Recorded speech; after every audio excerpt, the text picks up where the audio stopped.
Hello সবাইকে, আশা করছি সবাই খুব ভালো আছো। তো আমিও খুব ভালো আছি। তো তোমরা যদি আমার চ্যানেলে নতুন হয়ে থাকো তো আমি Papiya, big welcome to my channel. তো আজকে আমি তোমাদের জন্য একটা দারুণ ভিডিও নিয়ে এসেছি, যেটা হচ্ছে আমাদের হেয়ার সম্বন্ধে। আমাদের হেয়ার কেয়ার রিলেটেড হচ্ছে সেই ভিডিও। আমাদের মেয়েদের প্রচন্ড রকম পছন্দের জিনিস হচ্ছে আমাদের হচ্ছে স্কিন, আর দ্বিতীয় হচ্ছে আমাদের হেয়ার। তো স্কিন কেয়ারের জন্য আমরা আমাদের সাধ্য মতন যার স্কিনে যেটা স্যুট করে সে কিন্তু সেইভাবে চেষ্টা করে যাতে কিন্তু তার স্কিনটা খুব ভালোভাবে ইমপ্রুভমেন্ট হয়। তো আবার হেয়ার কেয়ারের দিকেও কিন্তু আমরা কেউ পিছিয়ে নেই। কোন প্যাকটা ট্রাই করলে আমাদের চুলটা একদম স্মুথ হয়ে যাবে, কোন প্যাকটা ট্রাই করলে আমাদের ড্যান্ড্রফ থেকে আমরা মুক্তি পাবো, কোন প্যাকটা ট্রাই করলে আমাদের চুলের ডেন্সিটি আরো মজবুত হবে, চুল কম উঠবে। ঠিক আছে, তো আমরা এরকম বিভিন্ন রকম জিনিস কিন্তু ঘরে ট্রাই করতেই থাকি। তো তোমাদের মধ্যে অনেকেই কিন্তু আমার থেকে জানতে চেয়েছো যে আমার হেয়ার কেয়ার রুটিন কি আছে, মানে কি ব্যবহার করি না করি বা সেটা থেকে কতটা কি ফল পেয়েছি। তো এই সব প্রোডাক্ট নিয়ে কিন্তু আমি একটা সেপারেট ভিডিও বানাবো আমার হেয়ার কেয়ার নিয়ে। কিন্তু আজকে আমি একটা অন্য ভিডিও নিয়েছি, যেটা হচ্ছে আমরা আমাদের চুলকে কিভাবে খুব ভালোভাবে আর কি ফ্রি রাখতে পারি, একদম স্মুথ এন্ড একটা সিল্কি ভাব দিতে পারি। তোমরা নিশ্চয়ই দেখে বুঝতেই পারছো আমার পুরোনো ভিডিওতে কিন্তু আমার চুল এতটা কিন্তু ম্যানেজেবল লাগছিল না যতটা আমার এই ভিডিওতে লাগছে। তো নিশ্চয়ই আমি এমন কিছু করেছি আমার চুলে যেটাতে আমি খুব ভালো এফেক্ট পেয়েছি। আমরা আজকের ভিডিওটা হচ্ছে আমার কিন্তু হেয়ার স্পা রিলেটেড। তো আজকে আমি সেটাই দেখাবো যে কিভাবে হেয়ার স্পা করতে হয়। আমরা অনেকেই কিন্তু ঘরে বসে মানে বিভিন্ন রকম ন্যাচারাল ইনগ্রিডিয়েন্টসের সাহায্যে কিন্তু আমরা হেয়ার স্পা করেই থাকি। কিন্তু অনেকেই আবার সেটা মনে হয় যে অনেকটা বেশি ধৈর্যের ব্যাপার, কারণ ন্যাচারাল জিনিস দিয়ে করলে কিন্তু সেটা অনেকটা বেশি ধৈর্য লাগে আর তার ফল পেতেও কিন্তু অনেকটা বেশি সময় লাগে। কিন্তু আমরা যেহেতু মার্কেটের প্রোডাক্ট মানে একটু ভালো ব্র্যান্ডের, যেমন লরিয়াল বলো বা ম্যাট্রিক্স বলো, এগুলো দিয়ে করলে কিন্তু ইনস্ট্যান্ট রেজাল্ট পাওয়া যায়। আজকে আমি খুবই সহজ পদ্ধতিতে তোমাদের সাথে শেয়ার করব যে কিভাবেই তোমরা নিজেরা বাড়িতে বসে একদম নিজের মতন করে পার্লারের মতন স্টাইলে কিন্তু তোমরা স্পা করতে পারবে। আর সেটাও কিন্তু কম খরচে, মানে একটা টাব কিনলে অনেক দিন চলে যায় ঠিক আছে। তো সেই জিনিস আমি তোমাদের সাথে কিন্তু শেয়ার করব স্টেপ বাই স্টেপ। পুরোটাই কিন্তু তোমরা ভিডিওটা স্কিপ না করে কিন্তু দেখো, আশা করছি কিন্তু ভীষণ হেল্পফুল হবে। আর ওই স্পাটা করার পরে কিন্তু তোমরা নিজেরাই বুঝতে পারবে যে তোমাদের চুলের কোয়ালিটি কিন্তু কতটা ইমপ্রুভ হয়েছে, কতটা সফট সিল্কি ম্যানেজেবল হয়ে উঠেছে, আর কিন্তু একদম ফ্রিস্পি। তোমরা দেখতেই পাচ্ছ কতটা ফ্রিস্পি আর কতটা কিন্তু শাইন করছে আমার হেয়ারটা। চলো আর বেশি কথা না বলে ভিডিওটা কিন্তু স্টার্ট করা যাক। আশা করছি ভিডিওটা তোমাদের জন্য ভীষণ ভীষণ হেল্পফুল হবে। তো হেয়ার স্পা করার প্রথম স্টেপই হচ্ছে আমাদের চুলটা খুব ভালোভাবে যাতে ক্লিন থাকে, কোনো রকম যেন নোংরা ধুলো বালি বা ঘাম যেন না থাকে, সেটা আমাদের কিন্তু খেয়াল রাখতে হবে। তারপরেই কিন্তু আমাদের নিয়ে নিতে হবে এখানে কিন্তু নারকেল তেল, একদম পিওর নারকেল তেল। তো তোমরা সেটা যে কোনো ব্র্যান্ডের করতে পারো, উত্তম করতে পারো, যা ইচ্ছা করতে পারো, ঠিক আছে। ওটা নিয়ে কোনো বাধ্যবাধকতা নেই, যার যেটা আর কি সয় সে সেটাই ব্যবহার করবে। তো আমি এখানে পার্সোনালি ব্যবহার করছি হচ্ছে বাজাজের নারকেল তেল। আমি এখানে যেহেতু আমার চুল বড় আর কিন্তু একটু মোটা, তো আমি এখানে 4 থেকে 5 চামচ মতন পরিমাপে একটা কিন্তু নারকেল তেলটা আমার বাটির মধ্যে কিন্তু ঢেলে নিয়েছি।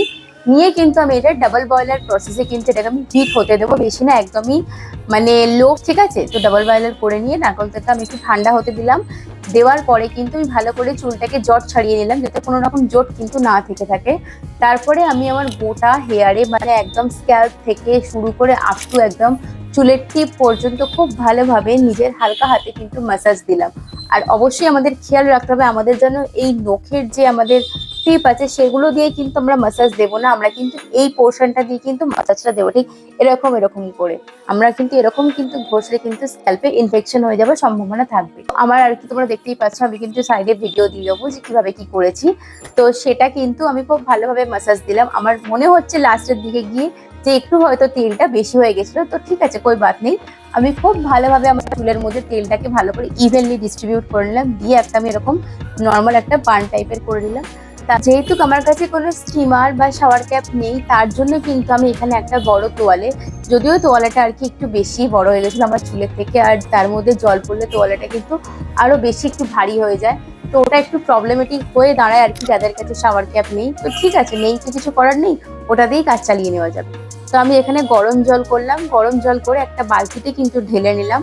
ঢেলে নিয়ে কিন্তু আমি এখানে তোয়ালেটা ভালো করে বালতির মধ্যে জলটা দিয়ে ডিপ করে আর একটু ভালোভাবে কিন্তু নিংড়ে নিয়ে আমি আমার গোটা চুলে কিন্তু পেঁচিয়ে রাখলাম।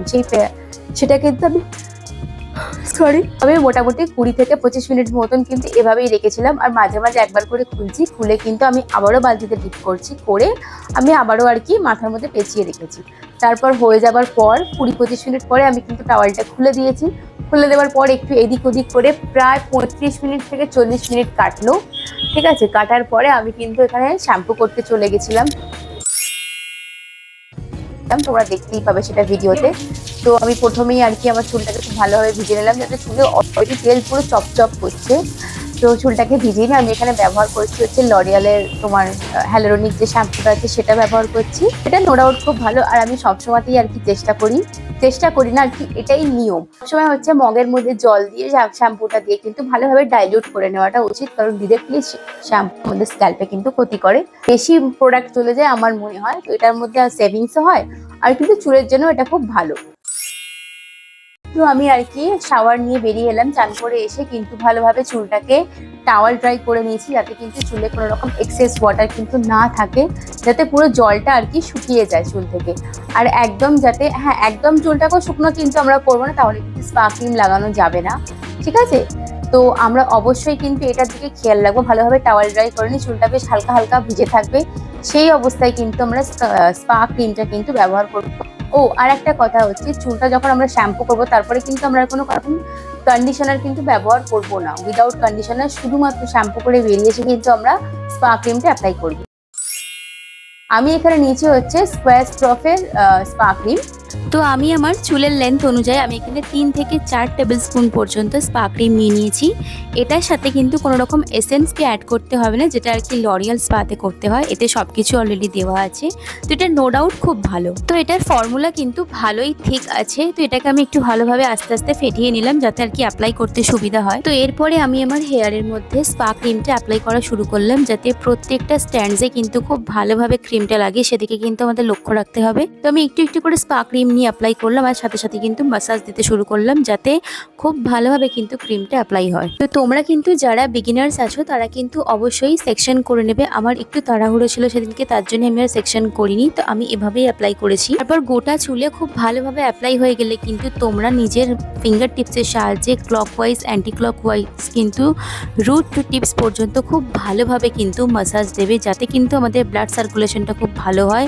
তো আমাদের ব্লাড সার্কুলেশনটা ঠিকঠাকভাবে হলে কিন্তু আমাদের হেয়ার গ্রোথ কিন্তু প্রমোট হবে, আমাদের চুল কিন্তু আরো সিল্কি হবে এবং স্ট্রং হবে, আমরা কিন্তু ড্যান্ড্রফ থেকে মুক্তি পাবো। আর আমাদের চুলে স্পা করা মানে কিন্তু অনেকগুলো বেনিফিটস আছে। তো লাস্টে দেখলাম একটু ক্রিম বেঁচে আছে, সেটাকেও কিন্তু আমি আমার গোটা চুলে খুব ভালোভাবে কিন্তু অ্যাপ্লাই করে নিচ্ছি, যাতে একটুও প্রোডাক্ট যেন নষ্ট না হয়।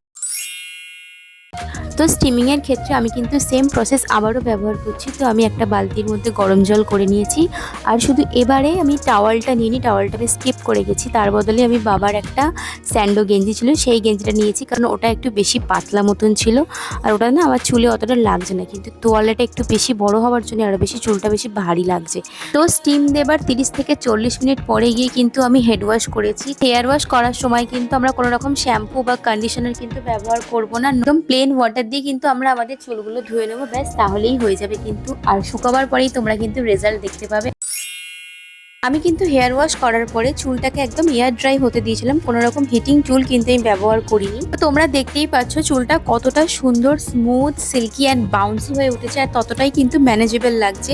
আমি কিন্তু আমার চুলের মধ্যে দিয়ে আরামসে আমার ফিঙ্গারকে কিন্তু চালাতে পারছি, মানে দারুণ সিল্কি হয়েছে কিন্তু চুলটা। আর স্পা করার আগে কিন্তু এই গরমের কারণে আমার চুল কিন্তু ভালোই উঠছিল, কিন্তু স্পা করার পরে কিন্তু চুল ওঠাটা অনেকটাই বন্ধ হয়ে যায়। আজকের মতন এই ভিডিওটা এখানেই শেষ করছি।